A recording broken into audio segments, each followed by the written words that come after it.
Hey, hi everybody. It's Parshat Tzav today. We started a new Chumash last week, Chumash Vayikra, Leviticus. But I was talking about Purim last week, so I only feel like we started the Chumash this week. And it was funny. We were learning today. We were the original trio, the two Debbies and I, and I was like, we were really trying to get through the essay that we were reading in Nesiv Shalom, and like our eyes were literally glazing over, like it was so boring, because it's talking about sacrifices and offerings, and like why is this interesting to us? It's very hard to find the relevance, or we did in the end. I think we did, but I just heard something funny by Sivan Rav Meir, and it's not so funny, but it relates to this idea. Is that, when a relationship is good, when you stick to it, you stick with a project, you stick with an endeavor, you stick with a relationship, even when things are kind of routine and kind of boring. And like, that's when you really see that you care about the person or the project or whatever it is that you're involved with, when it gets just kind of like a little bit mundane and boring. So that's the same way about this Chumash. She said that it's going to be a little boring, but that's how we know that we really love Torah.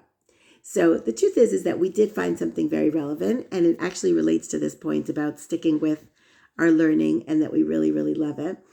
And that is that the first offering that's discussed in this parsha is the Korban Olah, the offering of the Olah, which is supposed to be rectifying thoughts, your thoughts, meaning like if you feel like you've gone through a long time with really bad thoughts, improper thoughts, not good thoughts about people, not good thoughts about your desires, whatever it is, and you're just not in a good place with regard to your thoughts, you would bring the Olah. Okay, so that's a Korban Olah. Everybody has to bring it because everybody has bad thoughts. I don't think it's brought for every thought because that would make no sense at all. But in any case, the Netivat Shalom talks about the idea that this particular sacrifice, it's very interesting because it's like considered the most serious korban, the most serious offering, because it is completely burnt up. Like the other korbanot are actually, you could eat some of it. It could be used as meat or as like a whole meal. You eat it in Yerushalayim, you come with your family, or like for instance, a korban chatat, which is actually for real actions, not just thoughts, but actual bad things that you did. You maybe have done them by mistake. They weren't intentional, but you still actually did a prohibition. You transgressed something and you did something wrong.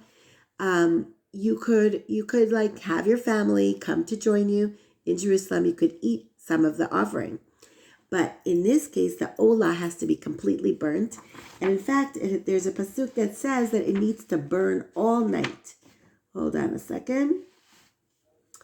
It says, Kol halayla ad haboker, ha'olah al mokda al hamizbeach, Kol halayla ad haboker.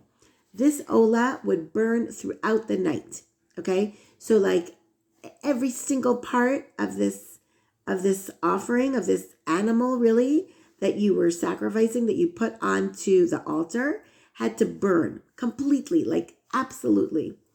And you didn't get any like benefit out of it. You just had to, the Kohen, the priest in the temple, would burn it up for you.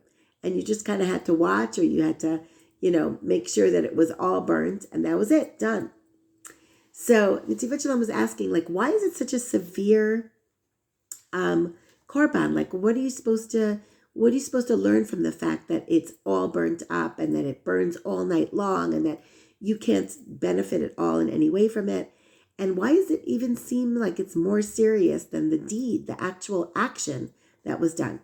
So he says, number one, that you thoughts are more difficult in a way even than actual bad deeds, than actually making a mistake in action.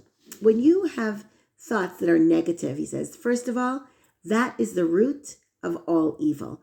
When you first have thoughts that are not good, and you dwell on them, and you have like these negative thoughts, and that you just kind of like think about either bad things about yourself or bad things about other people or bad things about life or bad things about, whatever it is, you becoming that person. That is like the root of everything that you are, starts with your thoughts and your beliefs. So it actually really changes you. And the crazy thing is that you don't realize it, because some of us are really working on mindfulness and thinking, well, what are our thoughts, and like trying to work with your thoughts. But the majority of people, thoughts just run through their mind, and they don't even realize if they're such a negative thinker, for instance, or if they are constantly thinking bad thoughts or desiring thoughts or all kinds of things. They don't even realize, and because they didn't actually do something. So Netivat Shalom says Hashem actually gave us a tool that's supposed to help us bring tikkun, fix our deeds, and that is a conscience. We have a conscience, and we tend to do tshuva. We tend to regret something that we did wrong. But if we just think about something in a bad way, we just think negatively about somebody in our mind, and we never actually let the words come out to be actual gossip or to be actual lying to somebody, or actual lashon hara, or whatever it is. If you don't actually eat non-kosher food, right, you don't feel that regret, because you don't even realize that it's a real thing. But in fact, it is a real thing. And that's what the Korban is trying to teach you. It's like you need to uproot those thoughts. You need to really work on the bad thing that you have going on inside of you. And again, it's not that you need to feel terrible about it, but you need to realize that thoughts do matter. Okay? And that's really what he's trying to say. So he also says that chametz is also something that you need to burn. Okay? Why is that? Because chametz, we're going to start working on it soon and cleaning our houses, looking for that chametz. He's connecting it to the time that we're in right now. Why is it that we have to look for every single tiny little crumb of chametz, and we have to get rid of everything? And in the end, we have to do bi'ur chametz, which is burning the chametz, which is just like this offering of the olah, where we have to burn it and make sure it's completely eradicated. And he says that is the same idea. Chametz represents that root, the root of evil that we have within us. And again, we're not supposed to feel bad about it, but we do need to try and work on it and fix it and eradicate it. And he says the way to do it, and this is the connection to Torah, is we have this concept, I don't know if you know, about how to kosher a pot. Like for instance, if you're trying to make kosher a fork, okay? So with a fork, what we usually do with a fork is we eat. Sometimes we eat hot food, sometimes we eat cold food, but in general, you don't do much with that fork except for put it into hot stuff. So that's how you would kosher it. You need to put it into hot water.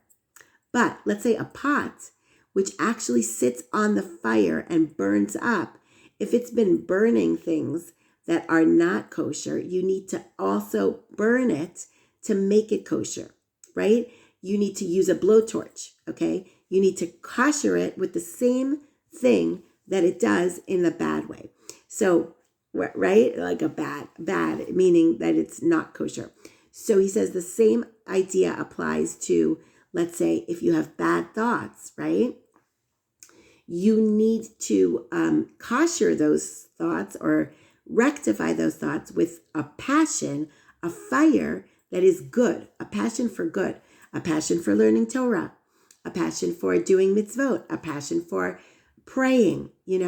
If you really use your thoughts in a good way and you start really working on the passion, on the fire, that is exactly what the Torah is teaching us when it talks about the korban. You burn it up all night long. This is the way to fill yourself up and get rid of those negative thoughts, is to use the thoughts for passion, for fiery, good thoughts, okay? So that's what we're going to try and do. We're going to try and increase our Torah learning, increase our passion for praying, Actually, I think I remember seeing a book called Praying with Fire. That's actually the idea, right? Like use your thoughts to like just occupy your thoughts with learning Torah, with a passion for doing chesed, a passion for doing mitzvot. Like get excited, super, super passionate and excited. Because just like we use those same thoughts in a negative way and we get like all angry and all jealous or all frustrated. Like I can go through my day with so many negative thoughts and like so annoyed. Like, no, use that same passion and energy for good. Okay? So that's my idea for today. Have a good Shabbos, everybody.